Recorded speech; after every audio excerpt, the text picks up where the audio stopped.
आपने बहुत सुंदर चरित्र गोविंद के सुनाए।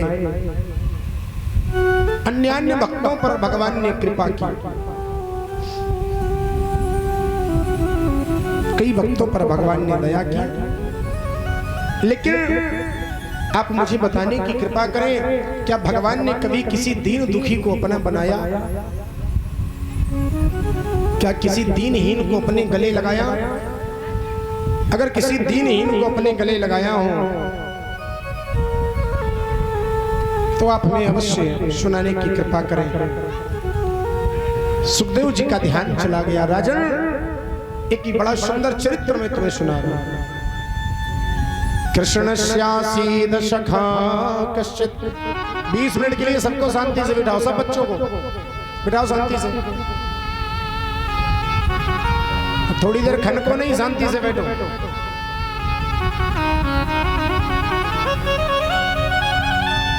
कृष्णस्यासीद सखा कश्चित् ब्राह्मणो ब्रह्मवित्तमः विरक्त इंद्रियार्थेषु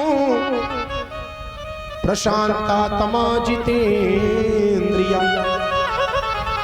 देखिए, भागवत में सुदामा जी का नाम नहीं है।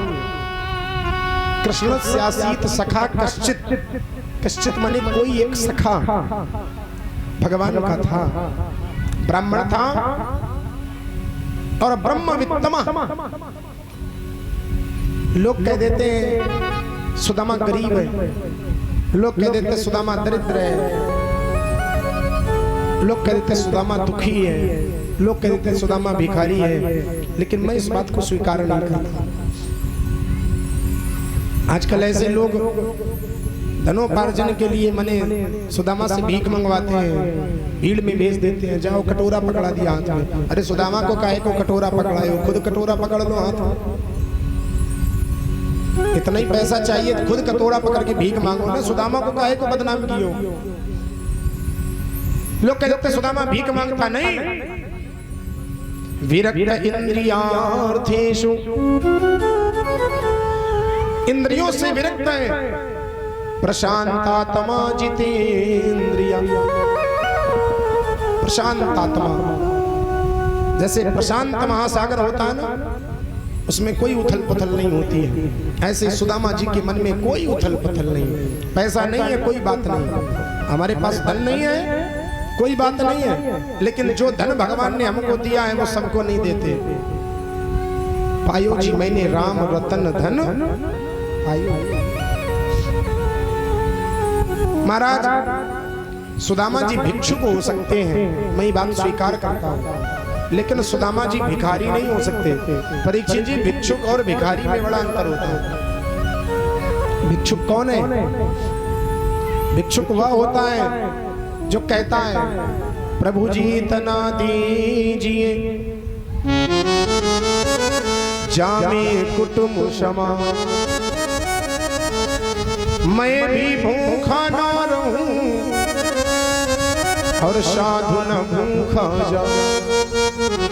बस सरकार मांगने से इतना मिल जाए, मेरा उधर पोषण हो जाए और मेरे दरवाजे पर कोई अतिथि आ जाए, उसका स्वागत सम्मान हो जाए, वो है भिक्षुक। और भिखारी कौन है जानते हो? जिसके पास है कुछ नहीं लेकिन चाहता बहुत कुछ है। दुनिया की संपत्ति हमें मिल जाए, प्रभु जी इतना दीजिए जामे बैंक भर जाए, मैं तो भूखा ना रहूं चाहे दुनिया मर जाए। मेरा बैंक भरा रहे, बढ़िया बैंक बैलेंस बना रहे, हमें बढ़िया रोज 56 वो खाने को मिलते रहे, दुनिया वाले भाड़ में जाए। बड़े बड़े भिखारियों के महल बने हैं।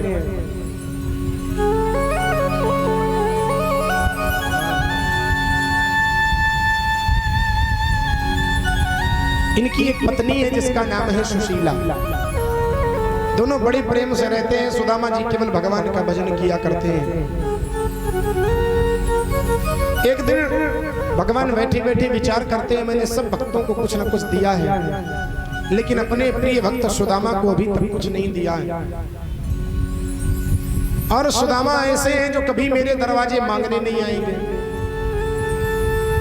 भगवान ने ही एक दिन भिक्षुक का वेश बनाया और भिक्षुक का वेश बना करके सुदामा जी के दरवाजे पर पहुंच गए। माताम भिक्षाम देहि, मैया भिक्षा दो। सुशीला के कानों में आवाज पड़ी, आज तक कोई फकीर कोई संत मेरे दरवाजे पर कभी भिक्षा मांगने नहीं आया। हमें लगता है इसको पता नहीं, इसको जानकारी नहीं, धोखे से आ गया। सुशीला ने अंदर से आवाज लगाई, महात्मन मैं आपको भिक्षा नहीं दे सकती। भगवान बोले क्यों? क्योंकि हमारे घर में सूतक लगा है और जिसके घर में सूतक लगा होता है उसके घर से ना तो कुछ लिया जाता है और उसके घर में ना तो कुछ दिया जाता है। महाराज हमारे घर का लेन देन बंद है, ना हम किसी को दे सकते हैं और ना हम किसी से ले सकते हैं। भगवान ने कहा कौन सा सूतक है? सुशीला ने कहा वृद्धि सूतक है, कभी समाप्त नहीं होगा। किस बच्चे ने जन्म लिया है? सुशीला कहती है दारिद्र देव नाम का बच्चा पैदा हुआ है। ये जो दरिद्रता है वो हमारे घर में पैदा हुई है, ये कभी समाप्त होने वाली नहीं है। तो सूतक कभी समाप्त नहीं होगा, ना हम किसी को दे सकते हैं और ना ही हम किसी से ले सकते हैं। भगवान ने कहा देवी हमें लगता है कि आपके पति सुदामा जी। सुशीला ने कहा हाँ है तो, लेकिन आप कैसे जानते हो? अरे देवी हम इतना ही नहीं जानते, हम तो ये भी जानते हैं कि आपके जो पति देवता हैं उनके बचपन के मित्र द्वारिकाधीश श्री कृष्ण हैं। आप एक बार अपने पति को उनके पास भेजो, आपका सूतक सदा सदा के लिए समाप्त हो जाएगा। शाम को जब सुदामा जी घर में आए तो सुशीला ने चरणों को दबाते दबाते सेवा करते हुए पूछा, महाराज हमने सुना है आपके मित्र द्वारिकाधीश श्री कृष्ण है। सुदामा ने कहा देवी बात तो ठीक है, लेकिन तुम्हें किसने बताया? अरे जिसने बताया बताया होगा, लेकिन क्या ये बात सही है? सुदामा जी बोले देवी बिल्कुल ये बात सही है। तो फिर आज तक आपने हमको क्यों नहीं बताया? आज तक ये बात आपने हमसे क्यों छिपाई? सुदामा जी कहते देवी मैंने आज तक तुम्हें ये बात इसलिए नहीं बताई, कोई गरीब हो पागल हो और वो ये कह दे हमारे यहाँ के जो राष्ट्रपति हैं वो हमारे मित्र हैं, बताओ कोई मानेगा? लोग उसकी हंसी उड़ाएंगे। मैंने आज तक इसीलिए सबसे छुपा करके रखा। अगर मैं किसी से कहता कि द्वारिकाधीश कृष्ण हमारे मित्र हैं तो कोई इस बात को स्वीकार नहीं करता। सुशीला ने कहा सरकार एक बात बताओ, क्या आपका मित्र से मिलने का मन नहीं होता? मैं ये नहीं कहती कि आप अपने मित्र के यहाँ जाएं कुछ मांगे जाकर के, लेकिन महाराज कम से कम जाकर के एक बार कृष्ण से मिल तो लो, बचपन के मित्र हैं। सुदामा जी बोले बचपन की मित्रता है, अब तो वो बड़ा आदमी हो गया, राजा बन गया है, पता नहीं मुझे पहचानेगा कि नहीं पहचानेगा, लेकिन मन तो मेरा भी बहुत होता है कि एक बार तो देख लो। अयम ही परमो लाभ उत्तम श्लोक दर्शनम, ये परम लाभ है अगर मुझे द्वारिकाधीश कृष्ण के दर्शन हो जाए। स्वामी तो एक बार मेरे कहने से चले जाओ। सुदामा जी कहते देवी मैं चला तो जाऊं, लेकिन एक नियम कहता है मित्र के घर में, माता पिता के घर में, कथा में, सत्संग में, मंदिर में, गुरु के घर में कभी भी खाली हाथ नहीं जाना। भले ही एक पुष्प लेकर के जाओ, लेकिन कभी खाली हाथ नहीं जाना चाहिए। और वो तो द्वारिकाधीश है, हमारे पास तो इतनी व्यवस्था नहीं है कि हम 2 समय का भोजन कर सके। एक बार पा लेते हैं तो दोबारा सोचना पड़ता है सुबह क्या मिलेगा, और तुम कहती हो चले जाओ। सुशीला बोली उसकी चिंता मत करो, उसकी व्यवस्था मैं कर दूंगी, क्योंकि सुदामा जी ने कभी ऐसी व्यवस्था बनाई ही नहीं। संतोषी ब्राह्मण है सुदामा जी, ब्राह्मण को संतोषी होना ही चाहिए। ज्यादा आगे तक का मत सोचो क्या होगा। एक राजा था, उसने अपने मंत्री से कहा जरा हिसाब किताब लगाओ और मुझे ये बताओ हमारे खजाने में कितना धन है। मंत्री ने हिसाब किताब लगाया, सरकार हमारे खजाने में इतना धन है, हमारी 7 पीढ़ियां बैठे बैठे बड़े आराम से खा सकते। अब राजा को चिंता होने लगी, 7 पीढ़ियां तो खाएंगी लेकिन 8वीं पीढ़ी क्या करेगी। इस चिंता में राजा इतना बीमार हो गया, इतना बीमार हो गया, बड़े बड़े वैद्य बुलाए गए, लेकिन राजा का रोग ठीक नहीं हुआ। अंत में एक दिन एक संत आए, उन्होंने कहा उपाय मेरे पास है। क्या है? आप ऐसा करो, 2 दिन किसी ब्राह्मण को नियुक्त कर लो, उस ब्राह्मण को भिक्षा कराओ, भोजन कराओ। रानी ने कहा ठीक है, इसमें कौन सी बड़ी बात है। अब रानी राजा तैयार हुए, सुबह स्नान किया, भोजन की थाल सजाई और एक ब्राह्मण के दरवाजे पर पहुंचे। सरकार, हम आज आपको भोजन देने आए हैं। उस दिन ब्राह्मण ने भोजन प्रेम से ले लिया। राजा रानी वापस आ गए। अगले दिन राजा रानी फिर तैयार हुए, भोजन की थाल तैयार की, ब्राह्मण के दरवाजे पर पहुंचे। मैं आपके लिए भोजन लेकर के आया हूँ। ब्राह्मण निकल करके आए। ब्राह्मण ने कहा रुको जरा, मैं अपनी पत्नी से पूछ लूं। पत्नी से पूछा, राजा साहब भिक्षा लेकर के आए हैं, क्या करूं? पत्नी ने कहा भिक्षा वापस कर दो। क्यों? क्योंकि राजा से पहले हमें कोई और भिक्षा दे गया है, इसलिए अब ये भिक्षा मेरे किसी काम की नहीं है, किसी और को दे दे। ब्राह्मण ने कहा कि हम भिक्षा नहीं दे सकते, पूरी बात बताई। राजा ने कहा कोई बात नहीं, रख लो, शाम को काम आए। ब्राह्मण ने कहा महाराज शाम किसने देखी? क्या हमें पता है कि हमने सवेरा देख लिया तो शाम भी देखेंगे, या रात देख लिए तो सवेरा भी देखेंगे? कल किसने देखा, शाम किसने देखी? और महाराज, जिसने सुबह खाने की व्यवस्था की है वही भगवान शाम को भी खाने की व्यवस्था करेगा। राजा की आंखें खुल गई। अरे राम राम, जिस ब्राह्मण के पास एक वक्त का खाने को नहीं है और वो शाम की चिंता नहीं कर रहा, मैं 7 पीढ़ियों की चिंता करे बैठा हूं। जीवन में संतोष होना चाहिए। सुदामा जी को बड़ा संतोष है, लेकिन सुशीला को संतोष नहीं, सुशीला को धन की कामना है। सुशीला ने विवश कर दिया, सरकार जाओ, भेंट ले जाने की आपकी समस्या नहीं, वो मैं लाऊं। 4 घरों में गई। या चित्ता चतुरो मुष्टिन विप्रान पृथक तंडुलान। 4 घरों से मांग करके 4 मुट्ठी सुशीला चावल लाई। अब सोचा इसको कैसे बांधूं, तो सुशीला के पास 2 साड़ियां थी, वो भी फटी पुरानी। एक पहन लेती और दूसरी सुखा देती धुल करके। उसी साड़ी से एक कोना फाड़ा और उसी वस्त्र में सुशीला ने चावलों को बांध दिया। अब शंका यह होती है, इतना पुराना वस्त्र बांधने की क्या आवश्यकता? अगर चावल मांग सकती है तो चावल को बांधने के लिए थोड़ा वस्त्र भी तो मांग सकती है, लेकिन नहीं। मानो सुशीला ने वस्त्र के माध्यम से भगवान को यह संदेशा भेजा, सरकार इस वस्त्र की हालत देख करके आप समझ जाइए कि आपके मित्र की हालत क्या है। पोटली में चावल बांधे सुदामा जी को दे दिए। सुदामा जी ने कहा कि देवी चलूं? सुशीला ने कहा मेरा एक संदेश कन्हैया से कह देना। 1 मास 2 पाखों में 2 एकादशी हो। 1 महीने में 2 पक्ष होते हैं, कृष्ण पक्ष और शुक्ल पक्ष। 1 महीने में 2 एकादशी होती है, लेकिन वाह हरे गोविंद तेरी इतनी कृपा मुझ पर। सो प्रभु दीन दयाल ने दिन प्रतिदिन ही मोह। हमारे घर में तो रोज एकादशी होती, द्वादशी का नंबर ही नहीं आता। सुदामा जी ने पोटली ली और द्वारिका की ओर चल देते हैं, गाते हुए चले जाते हैं।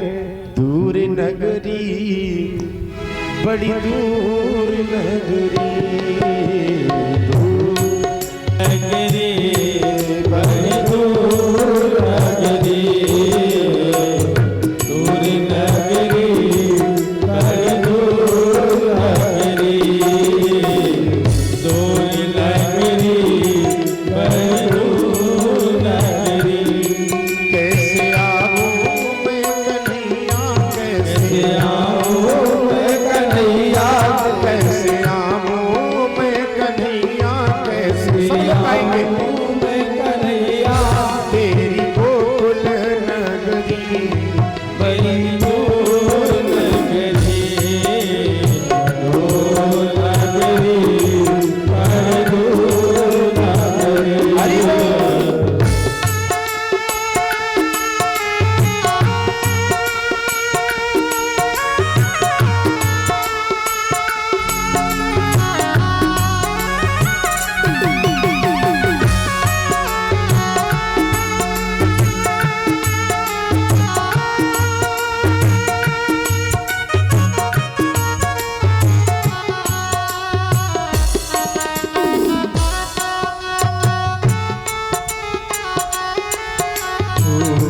रात को आऊं कान्हा डर मोहे लागे, रात को आऊं कान्हा डर मोहे लागे, रात को आऊं कान्हा डर मोहे लागे, रात को आऊं कान्हा डर मोहे लागे, दिन में जो आऊं कान्हा, दिन में जो आऊं कान्हा देखे नगरी, दूर नगरी बड़ी दूर नगरी, दूर नगरी बड़ी दूर नगरी, कैसे आऊं मैं कन्हैया, कैसे आओ कन्हैया, कैसे आऊं मैं कन्हैया, कैसे आओ कन्हैया, तेरी गोल नगरी बड़ी दूर नगरी, दूर नगरी बड़ी दूर नगरी। बोलो वृंदावन बिहारी लाल की। भाव से तालियों की सेवा करते हुए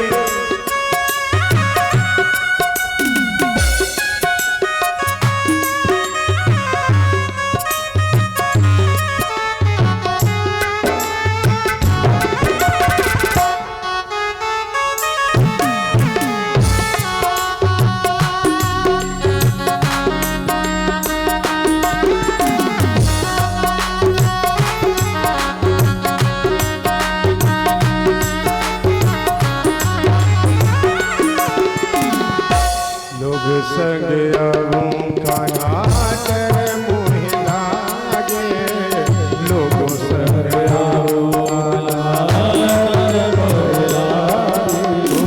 लोगों संग आऊं कान्हा शर्म मोहे लागे, लोग संग आओ कान्हा शरण मोहे लागे, अकेला जो आऊं कान्हा, अकेला जो आऊं कान्हा, अकेला जो आऊं भूल जाऊं डगरी, दूर नगरी बड़ी दूर नगरी, दूर नगरी बड़ी दूर नगरी,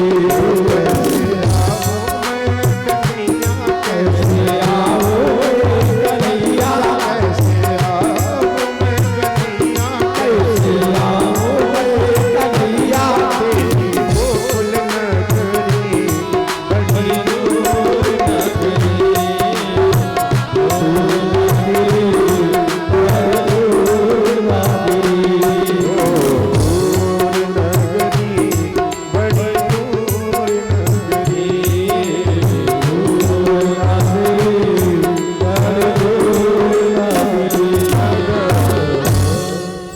बड़ी दूर नगरी अरी कन्हैया कैसे आऊं।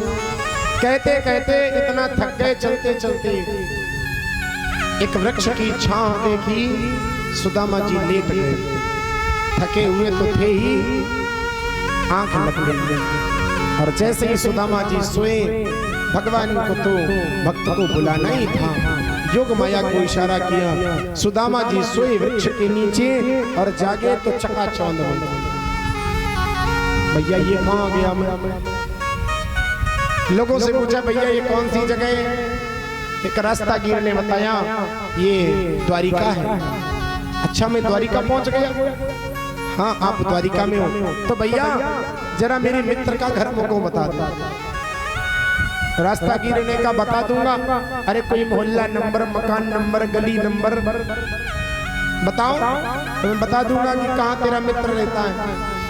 सुदामा जी बोले भैया मुझे मोहल्ला नंबर, गली नंबर इतना नहीं पता, लेकिन इतना जरूर पता है उसका नाम कृष्ण है, उसको हम सब भक्त कान्हा कहते हैं। अब द्वारिका में तो कृष्ण कान्हा कौन जाने, तो कोई नहीं बताता। सुदामा जी सबसे पूछते हैं भैया मेरा मित्र है और मुझे उससे मिलना है। लोग जब सुदामा जी की हालत देखते हैं तो कहते पागल है, और भैया मैं तो कहता हूँ इन्हीं बिगड़े दिमागों में भरे अमृत के लक्ष्य हैं। इन्हीं बिगड़े दिमागों में भरे अमृत के लक्ष्य हैं। हमें पागल ही रहने दो, हम पागल ही अच्छे हैं। ज्यादा होशियार बनोगे तो उतनी ज्यादा दुनियादारी घेरेगी, और जितने पागल रहोगे उतनी दुनियादारी से दूर रहोगे। लोग कहते हैं पागल है। सुदामा जी ढूंढते चले जा रहे हैं, एक वक्त मिल गया। अरे भैया मुझे कन्हैया का पता बता दे। अरे थोड़ा संकेत दो, कन्हैया है कौन? मेरा मित्र है, इतना जानता हूँ वो यहाँ का राजा है। जो कहा यहाँ का राजा है? अच्छा, यहाँ के तो राजा अनंत श्री समलंकृत छत्रपति राजमूर्ति गोपालक ब्राह्मण पालक विप्र पालक राजाधिराज ठाकुर श्री द्वारिकाधीश जी महाराज हैं। और जो इतना लंबा चौड़ा नाम सुना, हरि राम राम राम। सुदामा जी ने अपना माथा खुजाया, भैया इतना लंबा नाम तो मैं नहीं जानता हूँ, लेकिन इतना जानता हूँ कि हम उसको काना कहते हैं, हम उसको कन्हैया कह करके बुलाते हैं। यहाँ का राजा है, द्वारिकाधीश है। उसने रास्ता बता दिया, चले जाओ, जो सबसे ऊंचा महल दिखाई पड़े बस वही द्वारिकाधीश महाराज का महल है। चले चले। सुदामा जी पहुंचे, द्वारपाल दरवाजे पर खड़े। आजकल तो गाना चलते, कोई बड़ा गाना चलता है क्या? अरे द्वारपाल कन्हैया से कह दो। बोले द्वारपालों ने धक्का दे दिया। अरे राम राम राम। भला भगवान के जो द्वारपाल उनकी सामर्थ्य है कि ब्राह्मण को धक्का दे दे। सुदामा जी पहुंचे, भैया मुझे कन्हैया से मिलना है। द्वारपालों ने जो हालत को देखा ऊपर से नीचे तक, आप कौन है? मैं उनकी बचपन का मित्र हूँ। क्या नाम है? मेरा नाम सुदामा है। जाओ अपने राजा से कह दो जाकर के आपके बचपन का मित्र सुदामा आपसे मिलने आया। द्वारपालों ने कहा ठीक है ब्राह्मण देवता, आप ही ठहरिए दरवाजे पर, मैं अभी आपका संदेशा भगवान से कहता हूँ। द्वारपाल पहुंचे, भगवान मैया रुक्मिणी के सहित सिंहासन पर बैठे हुए। द्वारपालों ने कहा महाराज एक बड़ा ही अजीबोगरीब ब्राह्मण दरवाजे पर खड़ा है। भगवान ने पूछा कौन है? द्वारपाल कहते हैं मैं ऐसे तो नहीं बता सकता कौन है, लेकिन उसकी हुलिया बता रहा हूं। शीस पगा न जगा तन में, जाने को आए बसो के ही ग्राम। कहाँ रहता है, कहाँ से आया है मैं नहीं जानता, लेकिन उसकी हुलिया ऐसी है, शीश पर पगड़ी नहीं है और तन में वस्त्र भी नहीं है। पूरे शरीर में केवल एक धोती पहने है, वो भी कैसी? धोती फटी सी लटी दुपटी और पायन पायन की नहीं शाम।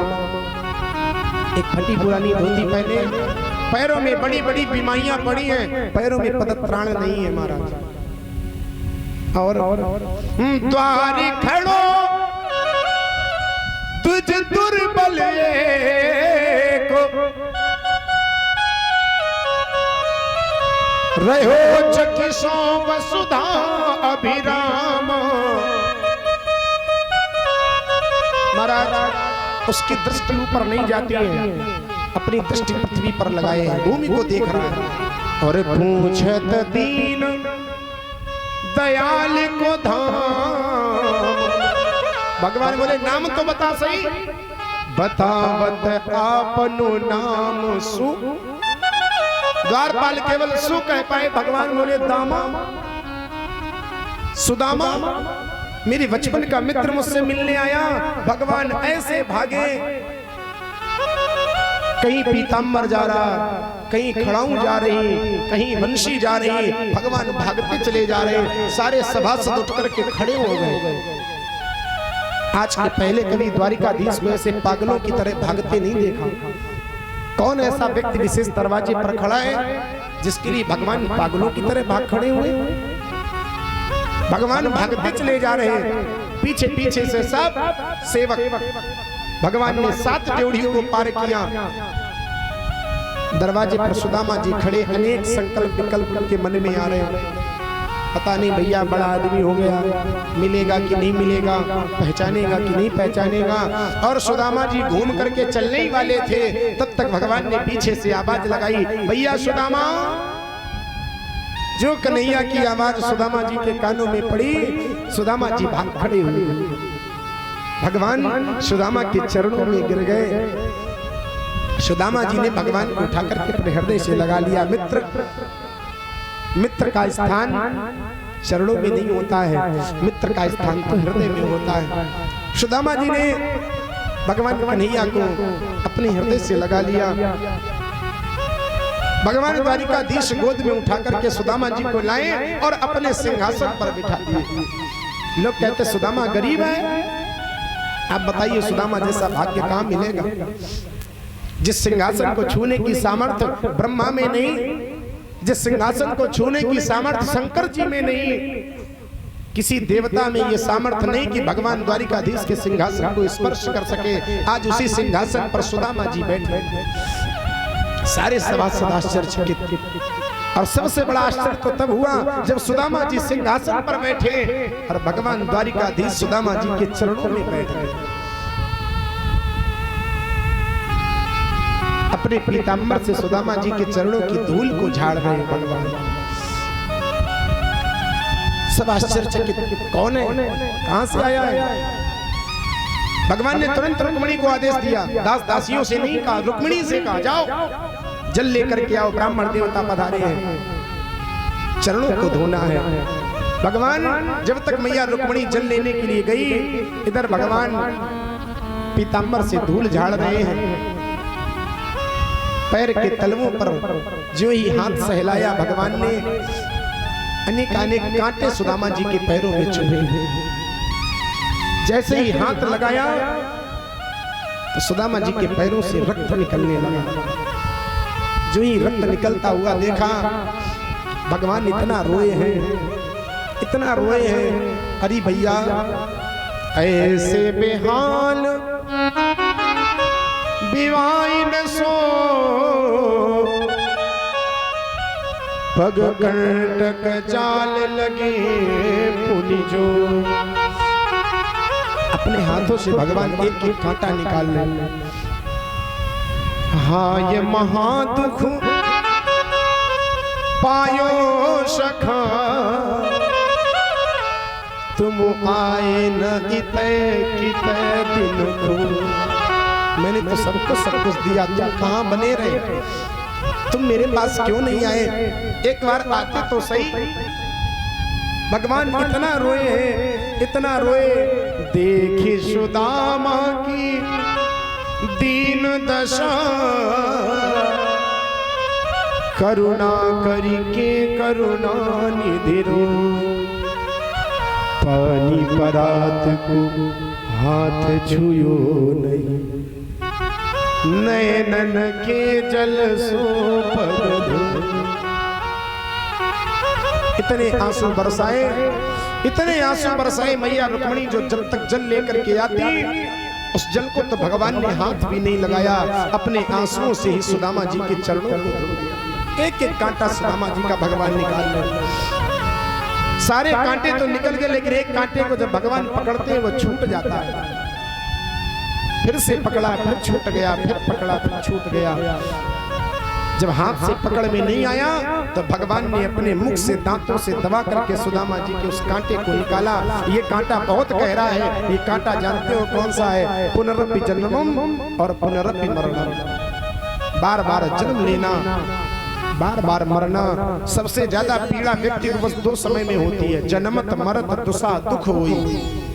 जब व्यक्ति जन्म लेता है और जब मरता है, इससे ज्यादा पीड़ा फिर पूरे जीवन में कभी व्यक्ति को नहीं होती है। वो कांटा भी आज भगवान ने सुदामा जी का निकाल दिया। जाओ, आज से तुम हमेशा हमेशा के लिए मेरे हो गए। ना अब तुम्हारा जन्म होगा और ना अब तुम्हारी मृत्यु होगी। सुदामा जी को सिंहासन पर भगवान बिठाए। लोग कहते कि मनेन कृतं पुण्यम बधूतेन भिक्षुणा। रुक्मिणी मैया खड़ी खड़ी विचार करती हैं, किम कृतम अनेन पुण्यम, इसने कौन से ऐसे पुण्य किए जो आज हमारे पति श्री द्वारिकाधीश कृष्ण स्वयं इसके पैरों को दबा रहे हैं? कौन से ऐसे पुण्य किए? आप कहते हो सुदामा गरीब है। क्या सुदामा गरीब है? जो सारी त्रिलोकी का राजा है, दाता एक राम भिखारी सारी दुनिया, जो सारे संसार को देने वाला है, आज वो भक्त के चरणों में बैठा है। सुदामा जी के चरणों को भगवान दबा रहे हैं। सुदामा जी अब पहली बार तो सिंहासन पर बैठे, और जब सिंहासन पर बैठे तो सुदामा जी ऐसे बैठे। डर लग रहा सुदामा जी को, कभी ऐसे बैठे तो है नहीं। इतना दिव्य सिंहासन रत्न जड़ित ऐसे सिंहासन पर सुदामा जी बैठे तो डरते डरते हुए बैठे। महाराज भगवान ने कहा हमें लगता सुदामा जी को यहाँ डर लग रहा है। भगवान ने सुदामा जी को उठाया और रुक्मिणी के महलों में लेकर के गए, पलंग पर लिटा दिया। जिस सेज पर स्वयं भगवान लेटते उस सेज पर सुदामा जी को लिटाया। अब सुदामा जी लेटे तो ऐसा लग रहा है जैसे स्वर्ग की यात्रा सुदामा जी कर रहे हैं, स्वर्ग का सुख सुदामा जी को मिल रहा है। भगवान चरणों को दबा रहे। मैया लक्ष्मी को लगा जब मेरे स्वामी इनकी सेवा कर रहे तो मुझे भी सेवा करनी चाहिए। गजल लेकर के आई, गजल मानी पंखा। स्वयं मैया रुक्मिणी सुदामा जी के ऊपर पंखा जल रही है। अब बताइए आप, लोग लक्ष्मी के पीछे भागते हैं और वाह अरे सुदामा का भाग्य, स्वयं लक्ष्मी जिसके ऊपर पंखा डुला रही हो। क्या वो गरीब है? हम तो कहते हैं इससे भाग्यशाली और संसार में कोई है ही नहीं। भगवान स्वयं लक्ष्मीपति जिसके चरणों को दबा रहे, स्वयं लक्ष्मी जिसके ऊपर पंखा जल रही, उससे बड़ा सौभाग्यशाली और कौन होगा? अब सुदामा जी लेटे, भगवान बैठे, पुरानी बातें प्रारंभ हो गई। क्यों भैया? बहुत दिनों बाद याद आई मेरी। और बताओ, अच्छा बाकी तो सब ठीक है, लेकिन विवाह हुआ कि नहीं? सुदामा जी बोले भैया काहे को मजाक करते हो? अरे नहीं नहीं बताओ, विवाह हुआ कि नहीं हुआ? सुदामा जी बोले हाँ भैया विवाह तो हुआ। अच्छा क्या नाम है भाभी का? तेरी भाभी का नाम है सुशीला। अच्छा दादा विवाह कर लिया, हमें बुलाया भी नहीं, चुपचाप विवाह कर लिया। सुदामा जी बोले भैया देख हमारी बात मत कर, अपनी बता, तूने विवाह किया? भगवान बोले हमने विवाह, और हमारी तो ऐसी रखो, हम अपनी बाद में बताएंगे, लेकिन तुम ये बताओ तुमने हमें बुलाया क्यों नहीं? तो सुदामा जी बोले भैया एक बात तुमको साची साची बताऊं, आज मैं अगर तेरे पास आया हूं ना तो तेरी भाभी ने मुझको भेजा, मैं अपनी मर्जी से नहीं आया, तेरी भाभी ने ही भेजा है तेरे पास। अच्छा भगवान ने कहा अगर मेरी भाभी ने भेजा है तो मेरी भाभी ने मेरे लिए कुछ न कुछ बना करके जरूर भेजा होगा। अब सुदामा जी को लगे जिसका इतना वैभव है उसके सामने में इतना गंदा कपड़ा जिसमें 4 मुट्ठी टूटे फूटे चावल है, कैसे खोलूं? भगवान तो भावना को समझ रहे हैं। भगवान ने कहा कुछ न कुछ तो भेजा ही होगा। सुदामा जी फिर झूठ बोल गए। भगवान बोले दादा झूठ बोलने वाली आदत अभी भी नहीं गई। एक बार और झूठ बोले थे जब शांतिपन ऋषि यहाँ पढ़ने गए थे। दादा झूठ बोलने वाली आदत अभी भी नहीं गई आपकी। अरे कन्हैया सच बोल रहा हूँ, मेरे पास है ही क्या जो मैं लेकर के आऊंगा। भगवान समझ गए। अच्छा दादा बड़ी दूर से चल कर के आए, बड़ा दर्द हो रहा होगा, लाओ पैर दबा दो। भगवान ने पैर दबाए। लाओ दादा हाथ भी दबा दूं। सुदामा जी बोले ना ना भैया पैरों से चल कर के आया हूँ, हाथों से नहीं, हाथ मत दबा। भगवान ने कहा नहीं नहीं अब तो मैं मान ही नहीं सकता। और भगवान ने जैसे ही हाथ दबाने के लिए खोला है सो तुरंत ही बगल से पोटली निकली। भगवान तो बस यही चाहते थे। भगवान 56 भोग के भूखे नहीं, भाव का भूखा हूँ मैं, भाव ही बस सार है, भाव से मुझको भजो तो भव से बेड़ा पार है। जो ही चावल देखे, चावलों से भगवान देख करके भगवान को इतना प्रेम हुआ, भगवान ने एक मुट्ठी चावल भरी और तुरंत ही फंकी लगा दी। दूसरी मुट्ठी भर करके जैसे ही खाना चाहते पास में रुक्मिणी मैया खड़ी, हाथ पकड़ लिया, रुको जरा। अब रुक्मिणी मैया ने हाथ क्यों पकड़ा, इसके कई भाव संतों ने दिए। पहला तो भाव ये है कि कच्चे चावल है, भावावेश में खाए चले जा रहे हो, पेट खराब हो गया तो। दूसरा भाव ये है एक संत का लाया हुआ, एक ब्राह्मण का लाया हुआ प्रसाद है, महाराज अकेले अकेले चट कर जाओगे, हम भी आपकी पत्नी है, हम लोगों को भी कुछ न कुछ मिलना चाहिए, संत की प्रसादी है। तीसरा भाव ये है कि मानो रुक्मिणी मैया कह रही है, एक मुट्ठी चावल खा करके सुदामा को आपने सब कुछ दे दिया, अब क्या दूसरी मुट्ठी खा करके स्वयं सुदामा बनना चाहते हो? कई संतों ने भाव दिए, मैया रुक्मिणी ने भगवान के हाथ को पकड़ लिया, भगवान ने वह चावल रुक्मिणी को दे दिए, जाओ सबको प्रसाद दो। मैया रुक्मिणी ले जाकर के सबको प्रसाद दिए, बड़े प्रेम से रहे। अब बता दादा, तूने विवाह किया कि नहीं? भगवान बोले हाँ हमने भी कर लिए। अच्छा, मैया रुक्मिणी से कहा दादा है पाए लागन करो। अब मैया रुक्मिणी ने प्रणाम किया। अब जैसे ही प्रणाम किया तो सुदामा जी को लगा द्वारिकाधीश कृष्ण की पत्नी है तो बढ़िया सा आशीर्वाद देना चाहिए। पंडित जी बड़े होशियार होते हैं, जो जैसी दक्षिणा जहां देखो जैसा मामला वैसे ही आशीर्वाद। दक्षिणा अगर चकाचक है तो आशीर्वाद भी चकाचक वाला, और देखिए अगर दक्षिणा कमजोर है तो आशीर्वाद भी कमजोर वाला। अब देखा कि द्वारिकाधीश कृष्ण की पत्नी है, पटरानी है, प्रणाम कर रही तो बढ़िया वाला आशीर्वाद देना चाहिए। सौभाग्यवती भो, पुत्रवती भो, पति प्रिया भो, दोनों हाथ उठा करके पति प्रिया भो, सौभाग्यवती भो, पुत्रवती भो। पीछे से सत्यभामा चली आई, जैसे ही प्रणाम किया सुदामा ने पूछा कन्हैया ये कौन? बोले ये भी अपनी है, आशीर्वाद दे। अच्छा भाई राजा बन गया है तो हो सकता 2 विवाह कर लिए हो। भगवान बोले चिंता मत करो, पता चल जाएगा कितने की। सौभाग्यवती भो, पुत्रवती भो, पति प्रिया भो। पीछे से जामवती चली आई, 8-10 हो गई, सौभाग्यवती भो, पुत्रवती भो, पति प्रिया भो। पीछे से लाइन लगी, 50 हो गई, सौभाग्यवती भो, पुत्रवती भो, पति प्रिया भो। सुदामा जी को लगा ये लाइन कमी नहीं हो रही, तुरंत ही आशीर्वाद घटा दिया। सौभाग्यवती भो, पुत्रवती भो, सौभाग्यवती भो, पुत्रवती भो। 100-150 हो पाई। सुदामा जी इतना थक गए बेचारे, अब पुत्रवती भो भी हटा दिया। सौभाग्यवती भो, सौभाग्यवती भो। 200-250 हो पाई, अब सौभाग्य भी हट गया। भाव भाव 400-500 हो पाई। सुदामा जी के मुंह से भाव भाव निकलना भी बंद हो गया, अब तो हाथ ही हिला रहे थे। भगवान को लगा इतनी दूर से चल करके आए, वैसे भी कमजोर हैं, भोजन किया नहीं। रुक्मिणी से कहा देखो हम इनको प्रणाम किए लेते हैं, तुम लोग हमें प्रणाम कर लो, हम सबको आशीर्वाद दे देंगे और ब्राह्मण देवता के लिए बढ़िया भोजन की व्यवस्था करो। बढ़िया भोजन की व्यवस्था की गई। अब भगवान ने पूछा दादा एक बात बताओ, जब भाभी ने हमारे लिए भेंट भेजी तो कोई संदेशा भी भेजा होगा? वही संदेशा